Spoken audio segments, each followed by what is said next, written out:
میں نے پھر کچھ نہ کہا اور اپنے سامان کی طرف متوجہ ہو گیا۔ بڈ نے بھی میری تقلید کی اور ہم سامان اپنے کندھوں پر لاد کر وہاں سے آگے بڑھ گئے۔ گھوڑے کی موت بار بار نگاہوں میں گھوم جاتی اور سمجھ میں نہ آتا تھا کہ آخر ایسا کیوں کیا گیا۔ دوسرا گھوڑا بھی ایسا بدحواس ہو کر بھاگ گیا تھا کہ ہمیں صبح بھی کہیں نظر نہیں آیا تھا۔ مزید 6-7 میل سفر کرنے کے بعد ایک سوکھی ندی کے قریب کیمپ لگایا۔ دن بھر کی گرمی اور پیاس نے نڈھال کر دیا تھا۔ ابھی زیادہ دیر نہیں ہوئی تھی کہ دفتن 20-22 مقامی آدمیوں کا ایک گروہ ہم نے اپنی طرف آتے دیکھا۔ بڈ نے میری طرف رخ کر کے کہا، چیف چاقو موجود ہے؟ میں نے کہا ہاں موجود ہے۔ بولا تو پھر ہوشیار رہو۔ وہ لوگ لمبی لمبی نوکیلی چھڑیاں ہاتھ میں لیے ہمارے نزدیک پہنچ گئے اور ہمیں کچوکے لگانے کی کوشش کرنے لگے۔ کچھ دیر تو ہم خاموش رہے، اس کے بعد میں نے چاقو سنبھال لیا اور غصیلے انداز میں ان کی طرف بڑھا تو وہ ڈر کر پیچھے ہٹ گئے۔ بڈ نے بھی میرا ساتھ دیا تھا۔ وہ چند قدم پیچھے ہٹ کر وحشیانہ انداز میں رقص کرنے لگے۔ زمین سے چھوٹی چھوٹی کنکریاں اٹھا کر وہ ہماری طرف پھینک رہے تھے۔ اسی طرح رقص کرتے ہوئے ان میں سے ایک نے ہمارے سامان پر ہاتھ ڈالا، لیکن میری لات اس کے منہ پر پڑی اور وہ الٹ کر دور جا گرا۔ اس زوردار ضرب نے ان لوگوں کو خوفزدہ کر دیا تھا۔ ان میں سے کچھ کے چہروں پر سراسیمگی کے آثار نظر آئے اور وہ کافی پیچھے ہٹ گئے۔ تھوڑی دیر تک وہ ہمارے گرد ناچتے رہے اور جب انہیں یہ احساس ہو گیا کہ ہم ان سے خوفزدہ نہیں ہوئے بلکہ ہمارا غصہ بڑھ رہا ہے تو وہ واپس چلے گئے۔ میں نے ایک گہری سانس لے کر بڈ کی طرف دیکھا اور بڈ ٹھوڑی کھجاتے ہوئے بولا، یہ صورتحال ٹھیک ہی رہی چیف۔ میں نے پوچھا، یہ کون لوگ تھے؟ بولا، یقیناً آس پاس کے کسی قبیلے سے ہی تعلق ہوگا ان کا۔ انہوں نے سوچا ہوگا کہ چلو اور کچھ نہیں تو لوٹ مار ہی کی جائے۔ یہ بھی ممکن ہے چیف کہ انہی لوگوں نے ہمارے گھوڑے کو قتل کیا ہو۔ میں نے کہا، کیا رات کی تاریکی میں یہ لوگ خطرناک نہیں ثابت ہو سکتے؟ بڈ نے جواب دیا، ہو سکتے ہیں، ہمیں ہوشیار رہنا ہوگا۔ میں نے کہا، کیا ناٹونیا میں ہمیں ہتھیار نہیں مل سکتے بڈ؟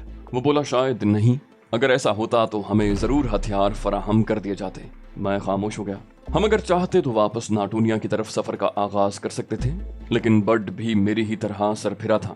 اس موضوع پر گفتگو ہوئی تو اس نے کہا، چیف زندگی آگے بڑھتے رہنے کا نام ہے، آگے بڑھیں دیکھا جائے گا۔ ابھی سے ناٹونیا جا کر کیا کریں گے؟ میں نے مسکراتے ہوئے اس کا شانہ تھپ تھپایا۔ پھر میں نے اسے کہا، بڈ شاید ساری زندگی مجھے تم جیسے ساتھی کی ضرورت رہے، کاش میں تمہیں اپنے مستقل ساتھیوں میں شمار کر سکتا۔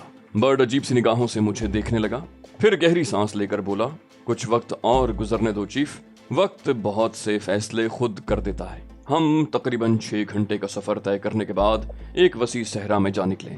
تھوڑے ہی فاصلے پر چند جھونپڑیاں نظر آ رہی تھیں جن کے درمیان زندگی محسوس ہوتی تھی۔ ہمت تو نہیں پڑتی تھی کہ اس طرف جائیں، لیکن پھر یہ فیصلہ کیا گیا کہ یہ خطرہ مول لے لیا جائے۔ جھونپڑیوں کے آس پاس ناریل کے درخت اگے ہوئے تھے۔ ایک درخت کے نیچے سیاہ رنگ کا ایک اونٹ بندھا ہوا تھا۔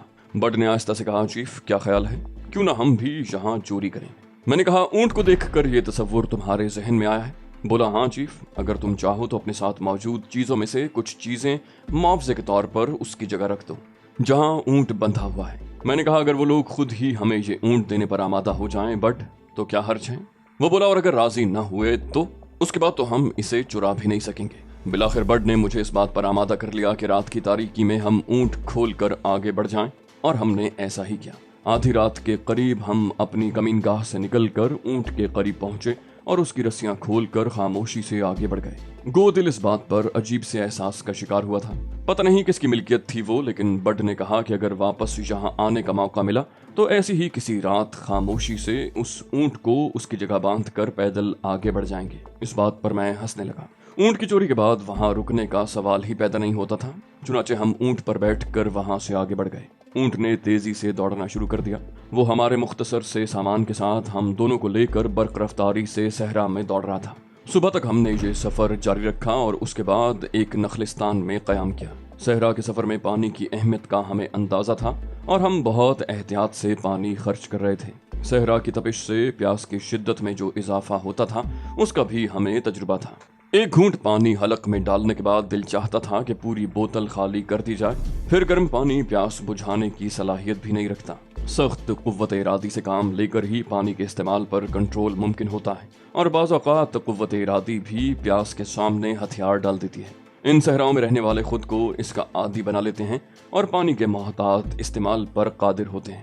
اس کے علاوہ بڈ نے مجھے بتایا تھا کہ افریقہ کے صحراؤں میں سفر کرنے والے اپنے جسموں پر بھی چربی مل لیا کرتے ہیں تاکہ پانی پسینے کی شکل میں جسم سے باہر نہ نکل سکے اور جسم میں پانی موجود رہے۔ آخرکار ہم ایک بستی میں پہنچ گئے جو تقریباً 200 جھونپڑیوں پر مشتمل تھی، اور یہاں ہمیں ایک مشنری کی عمارت بھی نظر آئی۔ ہم نے قیام کے لیے وہی جگہ منتخب کی تھی۔ برڈ عیسائی تھا اور میں مسلمان، لیکن ہم دونوں نے اپنا مذہب ظاہر نہیں کیا تھا۔ عمارت میں 2 پادری موجود تھے۔ انہوں نے ہمارا پرخلوص استقبال کیا اور ہم سے ہمارے بارے میں کچھ نہ پوچھا۔ رات کو انہوں نے ابلے ہوئے چاول اور ایک خاص قسم کی سبزیوں کا سالن ہمارے سامنے پیش کیا۔ ہم ان سے اس علاقے کے بارے میں معلومات حاصل کرتے رہے۔ ایک پادری نے ہم سے سوال کیا کہ کیا ہمارا تعلق لائن آف کروزل کی کسی بستی سے ہے، تو میں ذرا چونک گیا اور میں نے برڈ کے بولنے سے پہلے ہی اس بات کا اعتراف بھی کر لیا۔ پادری بیچارے نے اس سلسلے میں پھر مزید کوئی سوال نہ کیا، نہ ہی اس کے رویے اور گرم جوشی میں کوئی کمی آئی تھی۔ پادری سے گفتگو کے بعد مجھے اندازہ ہو گیا تھا کہ یہ بے ضرر لوگ ہیں۔ دوسرے دن ہم وہاں سے آگے بڑھ گئے۔ پادریوں سے ہم نے آگے کے راستے کے بارے میں معلومات حاصل کر لی تھی۔ پتہ چلا کہ یہاں سے تقریباً 4 میل کے فاصلے پر ایک جھیل آتی ہے جس کے بائیں سمت افریقیوں کی ایک بڑی آبادی ہے۔ وہ لوگ عیسائی مذہب قبول کر چکے ہیں اور اچھے انداز میں زندگی گزار رہے ہیں۔ ہم اس جھیل کی تلاش میں چل پڑے اور بالآخر دوپہر تک سفر کرنے کے بعد ہمیں جھیل کا پانی دور سے نظر آیا۔ انتہائی خوبصورت جگہ تھی۔ کہیں کہیں اس کے کنارے پر ریت کے ٹیلے بھی تھے اور سیاہی مائل سبز پتوں والے پام کے درختوں کے جھنڈ بھی۔ ہم اس جھیل کے قریب پہنچ کر اس میں اتر گئے اور خوب اچھی طرح نہائے۔ نہانے سے ایک خوشگوار کیفیت کا احساس ہوا۔ اس کے بعد ہم نے دوبارہ سفر شروع کر دیا۔ صبح سے لے کر شام تک بدلتے ہوئے مناظر نے ہمیں مسحور کیے رکھا، اور شام کے جھٹپٹے میں ہمیں وہ بستی نظر آئی جس کے بارے میں نشاندہی کی گئی تھی۔ ہم بستی کی جانب چل پڑے۔ خاصی وسیع و عریض آبادی تھی۔ وہاں کے لوگ خاصے معقول نظر آتے تھے۔ بستی سے تھوڑے ہی فاصلے پر مشنری کی عمارت نظر آ رہی تھی۔ میں نے اور برڈ نے فیصلہ کیا کہ رات کو عمارت میں جائیں گے اور وہاں پادریوں وغیرہ سے ملاقات کریں گے۔ قیام کے لیے ہم نے آبادی کے قریب ہی ایک درخت کے نیچے ڈیرا ڈال دیا تھا۔ چوری کا اونٹ وہیں باندھ دیا گیا اور ہم لوگ جوتے اتار کر آرام سے پاؤں پھیلا کر بیٹھ گئے۔ دھند ہلکا پھیل چکا تھا۔ جھونپڑیوں میں خال خال روشنی نظر آ رہی تھی جو چربی سے جلائے جانے والے چراغوں کی تھی۔ دفتن مجھے اپنے پاؤں میں یوں محسوس ہوا جیسے کسی نے خنجر کی تیز نوک چبھ دی ہو۔ تکلیف اتنی شدید تھی کہ میرے حلق سے بے اختیار ایک ہلکی سی کراہ نکل گئی۔ برڈ نے گھبرا کر پوچھا کیا ہوا؟ میں نے کہا پتہ نہیں برڈ، ایڑی میں شاید کسی کیڑے نے کاٹا ہے۔ برڈ نے جلدی سے ماچس کی تیلی جلا کر دیکھا تو میری ایڑی پر خون کی پتلی سی لکیر بہہ رہی تھی۔ ڈنگ کا نشان صاف نظر آ رہا تھا اور تھوڑے ہی فاصلے پر ایک بڑا سا بچھو روشنی سے گھبرا کر بھاگ رہا تھا۔ برڈ نے جوتا اٹھایا اور بچھو پر پل پڑا۔ اس نے بچھو کو وہیں مار ڈالا۔ میرے پاؤں میں ایسی شدید تکلیف ہو رہی تھی کہ بیان نہیں کر سکتا۔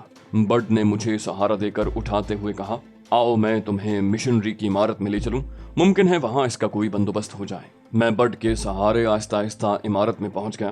سامنے ہی کے حصے میں ایک راہبہ سے میری ملاقات ہوئی۔ اس نے سر سے لے کر پاؤں تک مجھے دیکھا اور پھر برڈ کو، پھر اس کی کھردری آواز ابھری کیا بات ہے؟ برڈ نے صورتحال بتائی تو وہ آہستہ سے بولی اوپر چلے جاؤ، ممکن ہے تمہاری کچھ مدد کی جا سکے۔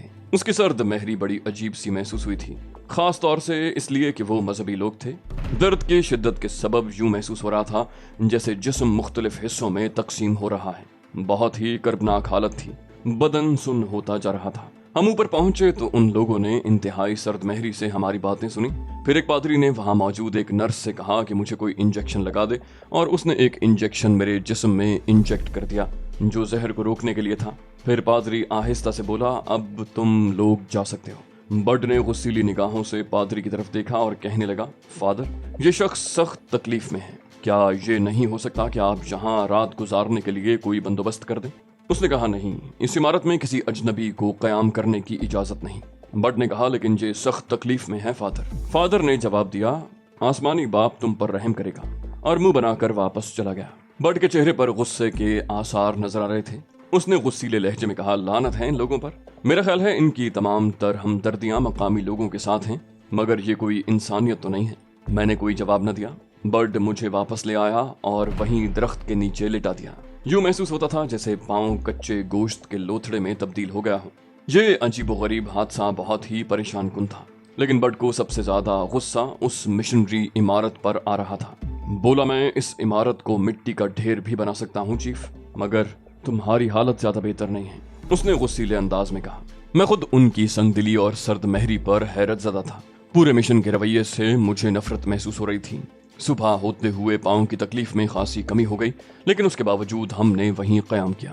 11 بجے کے قریب بستی کے کچھ افراد اس طرف آ نکلے۔ ان میں ایک بوڑھا آدمی بھی تھا جو ٹوٹی پھوٹی انگریزی جانتا تھا۔ اس نے بہت ہی شکستہ الفاظ میں ہم سے ہماری رویداد پوچھی اور بڈ نے ویسی ہی شکستہ انگریزی میں اپنی بپتا سنائی۔ اس کے جواب میں بوڑھے نے افریقی زبان میں اپنے ساتھیوں کو کچھ کہہ کر بستی کی طرف دوڑا دیا، اور تھوڑی دیر کے بعد وہ ایک بھورے رنگ کا عجیب سا لیپ لے کر آ گئے، جسے پتے پر پھیلا کر میرے زخم پر رکھ دیا گیا اور پھر میرا رومال اس پر باندھ دیا گیا۔ بوڑھے نے ہمارے ساتھ کافی ہمدردی کی۔ کھانے پینے کی کچھ چیزیں بھی اس نے ہمیں بھجوائیں۔ بڈ نفرت بھرے انداز میں کہنے لگا، ان سے تو یہ لوگ بہتر ہیں جو باہر طور انسانیت رکھتے ہیں۔ وہ رات بھی وہیں گزاری گئی۔ میری تکلیف میں کافی افاقہ ہو گیا تھا، چنانچہ میں نے صبح کو وہاں سے آگے بڑھ جانے کا فیصلہ کیا اور ہم اپنے اونٹ پر بیٹھ کر واپس چل پڑے۔ خیال یہ تھا کہ اب ناٹونیا واپس چلا جائے۔ راستہ بدل لیا گیا تھا۔ چوری کا اونٹ ہمارے پاس موجود تھا اور بڈ کے خیال میں یہ ضروری نہیں تھا کہ ہم اونٹ اس کے مالکوں کو واپس بھی کریں۔ وہ مشنری کے رویے سے بھی بہت زیادہ شرمندہ تھا۔ اس بار ہم نے جو راستہ اختیار کیا تھا وہ بنجر اور جلے ہوئے قدیم پہاڑوں کے درمیان سے گزرتا تھا۔ یہاں سے ہمیں قرمزی، نارنجی اور زرد رنگ کے پتھروں کے نہایت نادر نمونے ملے۔ پہاڑوں میں پانی ملنے کی امید تو نہیں تھی، لیکن ہمیں خوش قسمتی سے ٹھنڈے پانی کے چشمے ان پہاڑوں میں کئی مقامات پر نظر آئے۔ کبھی کبھار ہمیں لوگ بھی مل جاتے تھے جو بعض جگہ تو جانوروں کا ریوڑ چراتے نظر آتے اور بعض جگہ گدھوں اور خچروں پر بیٹھ کر سفر کرتے ہوئے۔ ان لوگوں نے ہمیں کئی جگہ بکریوں کا تازہ دودھ پلایا۔ ان پہاڑوں میں بعض مقامات ایسے بھی آ جاتے جہاں کی شادابی ہمیں مسحور کر دیتی۔ پہلے میں نے افریقہ کی پراسرار سرزمین کے بارے میں صرف قصے کہانیوں میں پڑھا تھا یا دوسروں سے سنا تھا، لیکن اب سب کچھ اپنی آنکھوں سے دیکھ رہا تھا اور وہ سب کچھ میرے تجربے میں آ رہا تھا، جو کبھی میرے لیے حیرت کا باعث تھا۔